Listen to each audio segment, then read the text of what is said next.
नमस्कार दर्शक बंधु पूर्व पक्ष प्रस्तुत देश दर्पण को आपण मानक मु परशुराम दास स्वागत करुछि।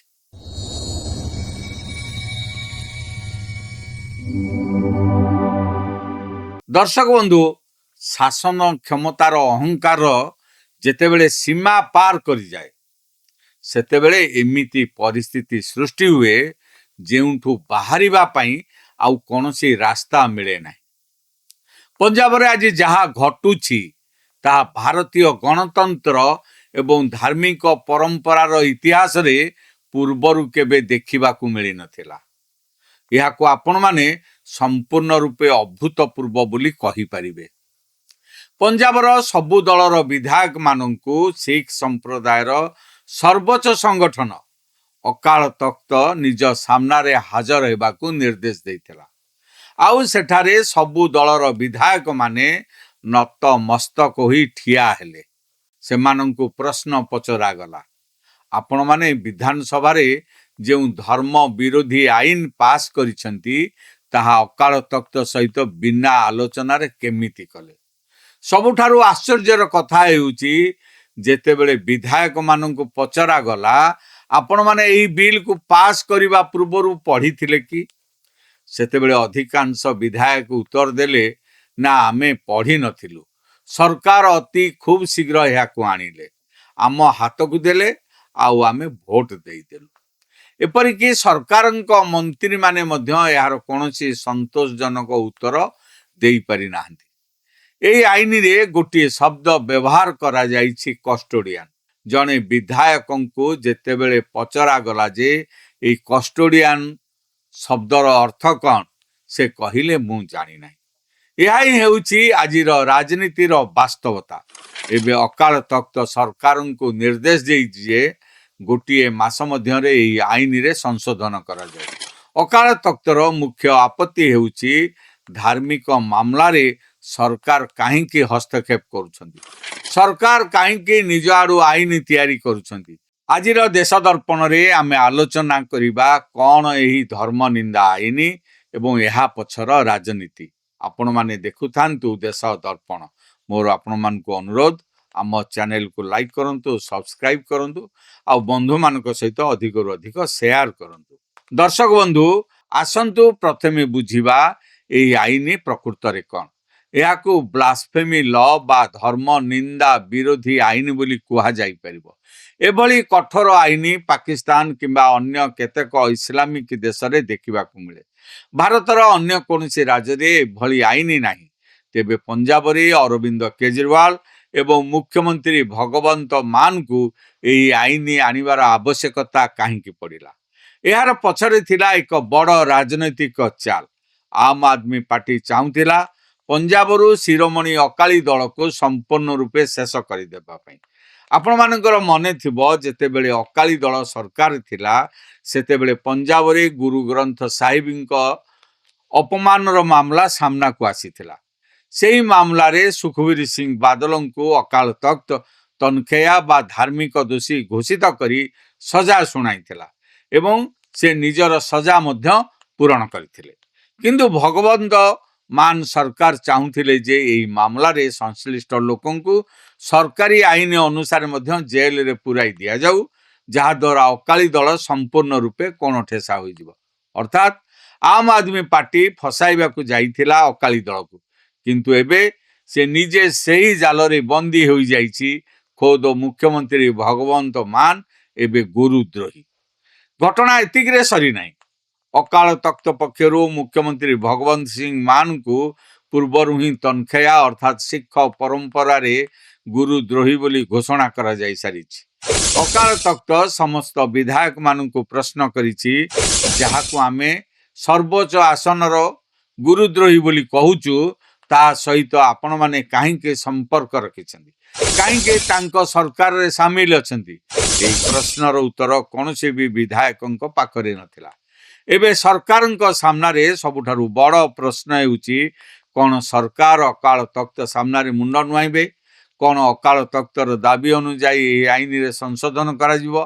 जदि एमिति हुए तेबे इतिहास रे यह प्रथम थर पाई हेब जे गोटे धार्मिक संस्था एक निर्वाचित गणतांत्रिक सरकार बा विधानसभा को डाकी आईन बदलाइबा को बाध्य करुछि। सिख धर्म रे अकाल तख्तर स्थान सबुठारु उपरे। यार शक्ति केते ताहा बुझिबा पाई आमको इतिहास रो गोटे बड़ उदाहरण देखिबा पड़िबो। आपण माने पंजाबर महाराजा रणजीत सिंह ना निश्चय सुनिथिबे, जहां को टाइगर ऑफ पंजाब बोली कहा जाउतला। लाहौर विजय परे से जने मुसलमान महिला मोरान सरकार को प्रेम विवाह करथिले। अकाल तख्त याको सिख परंपरा विरोधी बोली मानिथिला एवं महाराजा रणजीत सिंह को अकाली तख्त सामने हाजर होगा को आदेश देइथिला। से समय जथेदार अकाली फुला सिंह महाराजा रणजीत सिंह को 100 बेतमाड़ मारिबार सजा सुनाइथिले। जने शक्तिशाली महाराजा को अमृतसर एक तेंतुली गछरे बांधी दिया जाइथिला। एही दृश्य देखिबा पई हजार हजार लोक जमा होइथिले। परे लोकंक अनुरोध क्रमे सजा को कमाई 100 बदल रे गोटिए कोरडा करागला, किंतु महाराजा को से गोटिए कोरडार प्रहार सहिबा को पड़ितला। सिख समाज यही उदाहरण दे बुझाए जे अकाली तख्त सामने केही भी बड़ नुहंती, चाहे से साधारण मनीष हेउ बा सम्राट। सेहीपरि पूर्वतन राष्ट्रपति ज्ञानी जयल सिंह, मुख्यमंत्री प्रकाश सिंह बादल भली बड़ बड़ नेता मध्य एठारु सजा पाई सारिछन्ति। एबे आसंता फेब्रुआरी मार्च मासरे पंजाब रे विधानसभा निर्वाचन हेबाकु जाउछि। एभली समय आम आदमी पार्टी संपूर्ण रूपे फसी जाइछि। जदि सेमाने अकाल तख्तर कथा मानुछन्ति तेबे सरकार एवं विधानसभार मर्यादा हानि हेउछि। आउ जदि न मानुछन्ति तेबे संपूर्ण सिख समाजर आक्रोश आम आदमी पार्टी को सामना करबा को पड़िबो। अकाली तख्त स्पष्ट चेतावनी देइछि जे जदि सरकार एही हुकुमनामा को अमान्य करन्ति तेबे अकाल तख्तर प्रतिनिधि माने पंजाबर प्रतिटी जिला प्रतिटी गांव को जाई एही सरकार विरोध रे प्रचार करिवे। यार अर्थ पंजाबर निर्वाचन एबे आप बनाम कांग्रेस किंबा बीजेपी होई रही नाही, बरं यह आम आदमी पार्टी बनाम अकाल तख्त होई जाइछि। जदिओ अकाल तख्त निर्वाचन लड़ू नाही, किंतु यार गोटे निष्पत्ति आम आदमी पार्टी राजनैतिक अस्तित्व को पंजाब शेष कर दे पारे। कारण कौन भी सिख नेता अकाल तख्त को अवमानना करी पंजाब रे राजनीति करि परिबो नाही। ए सबु भितरे अरविंद केजरीवाल एबे केउठी अछंती? से एबे पंजाबर हिंदू भोटर माननकु आकर्षित करिबा पई अमृतसर रे भगवान लवकुश एवं माता सीतांक मंदिर निर्माण करिबा कथा कहउछंती। किंतु से बोध हुए जानी नांती जे जनता एबे एही सब राजनैतिक नाटक को बुझी सारिने। केजरीवाल चाहुचंती जे सिख भोट गले मध्य हिंदू भोट मिली जाऊ, किंतु पंजाबर भाईचारा एवं सामाजिक स्थिति एते सहज नुहे।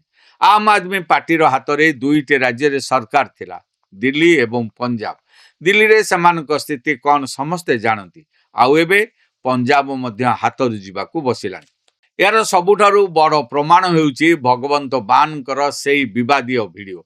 सरकार कहूतिले ता एआई जेनेरेटेड बा फेक वीडियो, किंतु अकाल तख्त दुईटी अलग अलग फोरेंसिक लैब्रु यार जांच कराई सारिछि एवं प्रमाणित करि सारिछि जे वीडियोटी संपूर्ण सत्य। सेथिरे थिबा व्यक्ति जनक खोद भगवंत मान। गुरुंक अपमानर आरोप मुंडरे धरी कौनसी नेता पंजाब रे निर्वाचनी बैतरणी पार होई पारिबे नाही। एबे प्रश्न उठुची, जदि आम आदमी पार्टी हारुची तेबे किए जितुची? पंजाब रे एबे कांग्रेस हेउची मुख्य विरोधी दल, किंतु सेमानकर गोष्ठी कंदल एवं नेतृत्वर दुर्बलता जोगु जनता सेमानंकु सहजरी विकल्प भावे ग्रहण करि पारु नाहंती। अकाली दलर सुखबीर सिंह बादलंक सजा एवं पुराना विवाद जोगु सेमानंकर विश्वसनीयता संपूर्ण शेष हो जाइछि।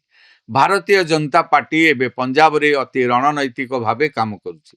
सेमाने सारा पंजाब नुहे, बरं 35 रु 45 टी निर्दिष्ट विधानसभा आसन उपरे फोकस करुछन्ति।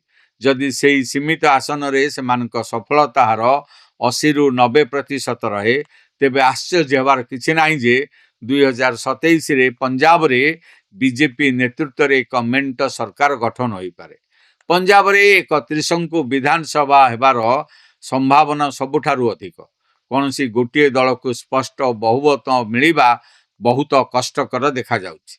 ସିଧା କଥାରେ କହିବାକୁ ଗଲେ ଆମ୍ ଆଦମୀ ପାର୍ଟି ଏବେ ଏମିତି ଏକ ବାଟରେ ଠିଆ ହେଉଛି ଯେଉଁଠି ଆତ୍ମସମର୍ପଣ କଲେ ଗଣତନ୍ତ୍ର ଏବଂ ବିଧାନସଭାର ସର୍ବୋଚ୍ଚତା ପ୍ରତି ବିପଦ, ଆଉ ଆତ୍ମସମର୍ପଣ ନ କଲେ ନିଜର ରାଜନୈତିକ ସମାଧି ସୁନିଶ୍ଚିତ। ପଞ୍ଜାବର ଏହି ହଟଚମଟ ଆଗକୁ କେଉଁ ମୋଡ଼ ନେଉଛି ତାହା ଦେଖିବା ବେଶ ଆକର୍ଷଣୀୟ ହେବ। ଏହି ସମ୍ପୂର୍ଣ୍ଣ ଘଟଣାବଳୀ ଉପରେ ଆପଣମାନଙ୍କର ମତାମତ କ'ଣ? କ'ଣ ଗଣତାନ୍ତ୍ରିକ ସରକାର ଧାର୍ମିକ ଅନୁଷ୍ଠାନର ଚାପରେ ଆଇନ ବଦଳାଇବା ଉଚିତ? ଆମକୁ କମେଣ୍ଟ କରି ନିଶ୍ଚୟ ଜଣାନ୍ତୁ। ଆଗକୁ ଏଭଳି ରାଜନୈତିକ ବିଶ୍ଳେଷଣ ଦେଖିବା ପାଇଁ ପୂର୍ବପକ୍ଷ ପ୍ରସ୍ତୁତ ବିଶ୍ୱ ଚକ୍ରବ୍ୟୁହ, ଦେଶ ଦର୍ପଣ ଏବଂ ମଇଦାନକୁ ଲାଇକ୍ କରନ୍ତୁ, ବନ୍ଧୁମାନଙ୍କ ସହିତ ଅଧିକରୁ ଅଧିକ ସେୟାର କରନ୍ତୁ ଏବଂ ସବସ୍କ୍ରାଇବ୍ କରିବାକୁ ଭୁଲନ୍ତୁ ନାହିଁ। ଆଜିର ଏପିସୋଡରେ ଏତିକି। ପୁଣି ଦେଖାହେବ ଏକ ନୂଆ ପ୍ରସଙ୍ଗ ସହ। ସେ ପର୍ଯ୍ୟନ୍ତ ମୋତେ ବିଦାୟ ଦିଅନ୍ତୁ। ରହୁଛି। ନମସ୍କାର।